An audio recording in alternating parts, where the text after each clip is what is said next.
अस्सलाम वालेकुम स्टूडेंट्स। इस वीडियो में हम 9th क्लास की मैथ्स की एक्सरसाइज 1.2 का क्वेश्चन नंबर 4 सॉल्व करेंगे।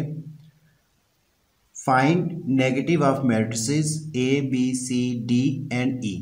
ये जितने भी गिवन मैट्रिसेस हैं हमने इन तमाम मैट्रिसेस के नेगेटिव मैट्रिक्स फाइंड आउट करने हैं। ये क्वेश्चन कोई इतना डिफ़िकल्ट नहीं है, क्वाइट इजी क्वेश्चन है। अगर ये मैट्रिक्स ए, इसके ये एंट्रीज हैं 1 0 -1।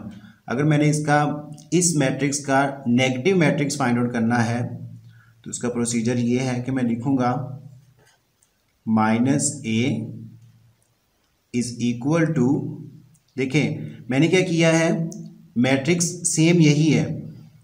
ये जो मैट्रिक्स का नेम है उससे पहले मैंने नेगेटिव यानी कि माइनस का साइन लगा दिया है। तो अगर मैंने मैट्रिक्स ए से पहले माइनस का या नेगेटिव का साइन लगाया तो डेफिनेटली जो मैट्रिक्स की ये एंट्रीज होंगी उससे पहले भी मैं माइनस का साइन लगाऊंगा। तो इसको मैं लिखूंगा 1 0 -1। चूंकि मैंने इस साइड पे माइनस का साइन लगाया तो मैं इस साइड पे भी माइनस का साइन लगाऊंगा, यानी कि दोनों साइडों पे हमें इक्वली जो भी ऑपरेशन करना होगा वो करेंगे। अब ये इज इक्वल टू आ जाएगा, नेक्स्ट स्टेप में ये जो माइनस का साइन है मैं इस पर अप्लाई कर देता हूँ तो ये आ जाएगा -1। ज़ीरो के साथ माइनस लगाएं या प्लस लगाएं ज़ीरो ही रहेगा। तो ये ऑलरेडी माइनस है तो माइनस जब माइनस से मल्टीप्लाई होगा तो +1 हो जाएगा। तो मैट्रिक्स ए जो है उसका जो नेगेटिव मैट्रिक्स है ना वो आया है -1 0 1। अब हम लेते हैं मैट्रिक्स बी को। मैट्रिक्स बी का जो नेगेटिव मैट्रिक्स आएगा, नेगेटिव मैट्रिक्स बी, उसमें भी हम ऐसे करेंगे, माइनस साइन जो है उसको इसकी तमाम एंट्री से मल्टीप्लाई करेंगे। 3 -1 2 एंड 1। यहाँ पे मैंने इसी मैट्रिक्स की तरह किया है, मैट्रिक्स बी से पहले माइनस का साइन लगा दिया है इसको नेगेटिव बनाने के लिए, और जो मैट्रिक्स की एंट्रीज हैं यानी कि इस मैट्रिक्स के बाहर भी मैंने माइनस का साइन लगा दिया है जो कि अब इसके साथ इसकी तमाम एंट्रीज के साथ मल्टीप्लाई होगा। तो ये इज इक्वल टू आ जाएगा -3। अब ये साइन इसके साथ मल्टीप्लाई होगा तो +1 हो जाएगा। अब ये माइनस का साइन 2 के साथ मल्टीप्लाई होगा तो -2, माइनस का साइन 1 से मल्टीप्लाई होगा तो -1। तो ये हमारा नेगेटिव मैट्रिक्स बी आ गया। इसी तरह हम मैट्रिक्स सी का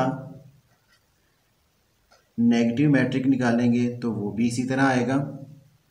मैं मैट्रिक्स सी से पहले माइनस का साइन लगा दिया, फिर उसकी एंट्रीज को लिख रहा हूँ 3 और 2। नेक्स्ट इसमें भी जो माइनस का साइन है वो मैं इनसे मल्टीप्लाई कर दूंगा तो ये आ जाएगा -2 -6 -3 एंड -2। तो ये हमने मैट्रिक्स सी का भी नेगेटिव मैट्रिक्स फाइंड आउट कर लिया। नेक्स्ट है हमारा मैट्रिक्स डी। मैट्रिक्स डी का भी मैंने नेगेटिव मैट्रिक्स फाइंड आउट करना है तो अगेन उसी तरह करूँगा कि जो मैट्रिक्स डी की एंट्रीज हैं उन सबको माइनस से मल्टीप्लाई कर दूंगा। यहाँ पे तो मैंने माइनस लिखा है सिर्फ, अब इसकी मैं एंट्रीज लिख रहा हूँ।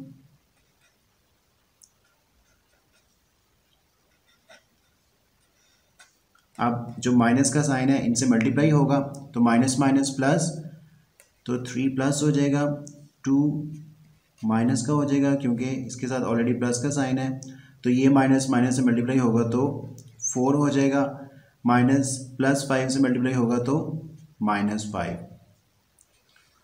तो जो हमारा मैट्रिक्स डी था उसका नेगेटिव मैट्रिक्स ये आएगा। इसी तरह एक हमारा मैट्रिक्स रह गया है मैट्रिक्स ई। मैट्रिक्स ई का जो नेगेटिव मैट्रिक्स ई आएगा उसको भी हम ऐसे ही करेंगे।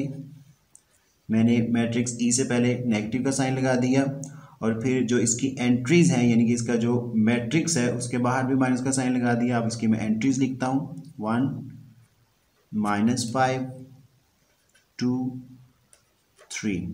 मैट्रिक्स मैंने क्लोज किया। नेक्स्ट स्टेप, ये माइनस का साइन मैं अंदर अप्लाई कर दूंगा तो ये आ जाएगा -1, ये -5 से मल्टीप्लाई होगा तो +5 आ जाएगा, ये +2 से मल्टीप्लाई होगा तो -2, -3 से मल्टीप्लाई होगा तो -3। तो मैट्रिक्स ई का जो नेगेटिव मैट्रिक्स होगा वो ये मैट्रिक्स आएगा। Thanks for watching the video.